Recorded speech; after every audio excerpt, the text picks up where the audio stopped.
while you were talking, Casey, also talking here, we're going to bring up some of the other things that Riley and those players mentioned, but the new strength coach bringing discipline to the team. This is one thing that we've seen over the last couple of years of bringing in Danton Lynn, bringing in that new defensive coaching staff, and now a new strength coach. The discipline that the players, the coaches are speaking about is just so much better. That is what we are seeing from this.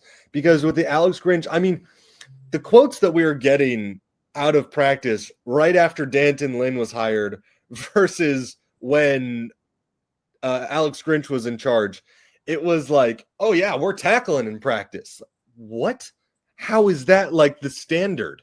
So like, it's just like the general just being able to bring discipline, to be a better team, to want to be better. I think we're seeing, as we've mentioned a lot, Chad Bowden is in this, the culture shift in USC. It's getting better. This may not be the year that USC contends for a national title, but next year, I was reading an ESPN article. It mentioned like next year, like this may be the year that buys, enough time to bring in the cavalry, as it said, for the 2026 guys, for some of the transfer guys. So that is what we are looking out for.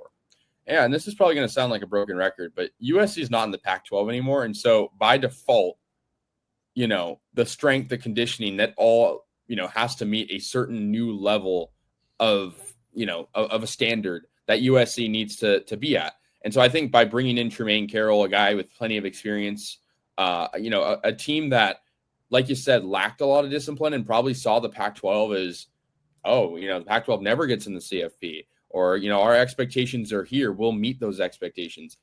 It's huge to now be in the Big Ten. And I think a lot of people who don't really know about USC football will look at the Big Ten move and say, oh, it's an awful move. Look at USC. They're only winning 5-6 games and they destroyed the Pac-12. Mm-hmm. Well, you know what? The move to the Big Ten is not only going to give them a ton of benefits from, all the other stuff we already know, like money, but also I feel like from a culture standpoint, just being in that level of competitiveness every week is going to do wonders for this team. And we didn't see it in year one because they weren't fully adjusted yet. We could see it in year two. I think we'll definitely see it in 2026. Yeah, I mean, going back to the Pete Carroll, I'll even throw in early Lane Kiffin era of the team, and Sark for that matter. Those teams were disciplined. They didn't let you score. Look at that. Is it 07, 08 team? Which one? I'm forgetting the exact one, but allowed 7.5 points per game. Maybe it was 6.5. I'm forgetting the exact figure. They were one of the best defenses college football has ever seen, on par with those Miami teams, those 2001 Miami teams that people always bring up. That 07 USC defense was one of, if not the best, that college football has ever seen. Then I think you get to a Pac-12 era where things start to sag off a little bit. Oregon starts to take over a little bit. Chip Kelly, the DeAnthony Thomas, Marcus Mariota, that this run and gun offense, just outscore your opponent by as much as possible. It's a race to 50. That kind of era of the Pac-12 takes over, in my opinion.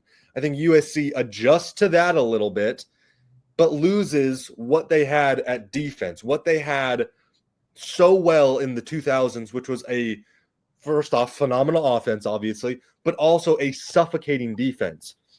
Because you look at teams like some of the USC teams that actually did succeed in the Pac-12. You look at Sam Darnold's team. You look at Caleb Williams' team. They were fantastic. The offense was going to give you 50, 45, whatever it was. They're going to outscore the other team. The defense was going to give up 40. That was the problem. Now I think we're seeing a shift back to a point where offense will give you 30, 35.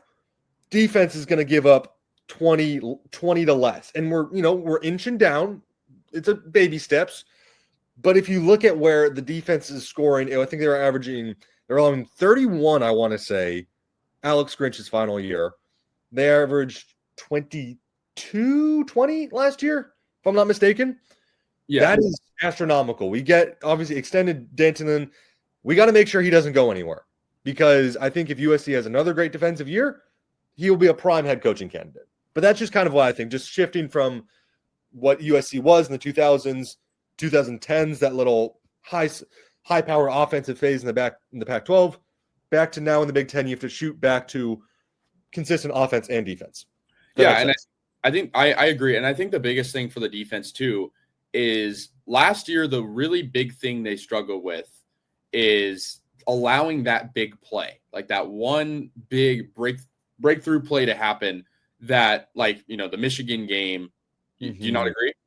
No, because I don't fully disagree, but I just think when you look at it, they were so much better at limiting big plays comparatively. That's all I disagree.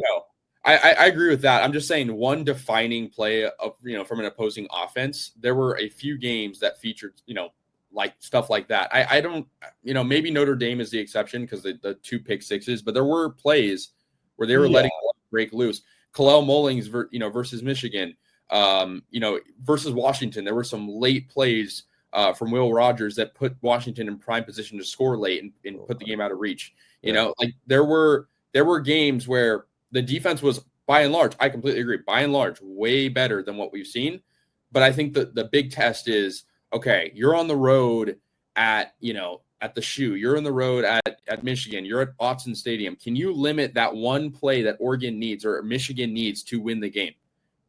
Lincoln Riley blamed that every week, and so I'm not necessarily preaching to what he said, but he said, we're 4 plays away from being 5-0 or whatever, right? So that's kind of what I'm talking about. It's not necessarily an excuse, but it's more like, just make that not happen. Yeah.